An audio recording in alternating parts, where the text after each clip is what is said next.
Il était une fois une princesse si belle et si gentille que tous les habitants du royaume l'adoraient. Tous ? Non, il existait au nord une méchante sorcière du nom de Crapula qui la détestait. Un jour, prise de colère, elle envoya des pirates en Vendée afin de capturer la jolie princesse qui l'emmenèrent sur une île perdue dans l'océan.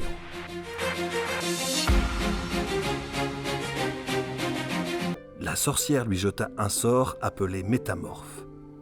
En effet, la personne qui était touchée par ce sortilège changeait d'apparence constamment.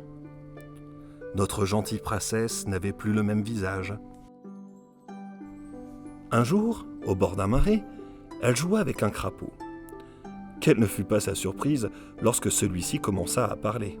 « Bonjour, princesse, je t'observe depuis quelque temps déjà. J'ai pu voir à quel point tu étais gentille. » Il lui expliqua que lui aussi avait été ensorcelé. À l'origine, il était le prince d'un royaume lointain.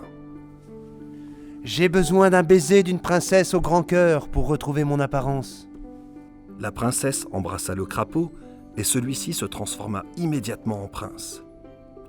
Mais il sentit que quelque chose n'allait pas. Il prit un miroir et se regarda. Horreur ! Ce n'était pas son vrai visage. Et tout à coup, il se retransforma de nouveau en une autre personne. La princesse lui expliqua alors sa malédiction. « Je t'ai sûrement transmis mon ensorcellement en te donnant ce baiser. » « Il faut briser cette malédiction. » Ils décidèrent d'aller trouver la sorcière qui vivait dans une grotte tout en haut de l'île perdue. Après de nombreuses heures de marche, ils arrivèrent enfin à l'entrée de la grotte. Ils entrèrent ensemble, déterminés à convaincre la sorcière de briser le sort. Le prince trouva dans la grotte un vieux grimoire rempli de sortilèges et des vêtements, mais point de sorcière. Ils se déguisèrent en attendant Crapula. Quand celle-ci arriva, elle ne les reconnut pas, car ils avaient changé de visage.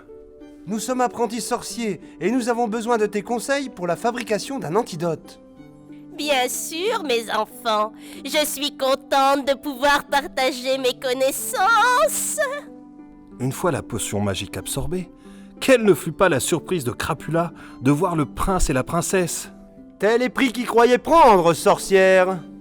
Grâce au grimoire magique, le prince jeta un sort sur Crapula. « Clapotis, clapota, en corbeau, tu te transformeras !» Et c'est ainsi que Crapula disparut à tout jamais dans les airs. Quant au prince et à la princesse, ils se marièrent et eurent beaucoup d'enfants.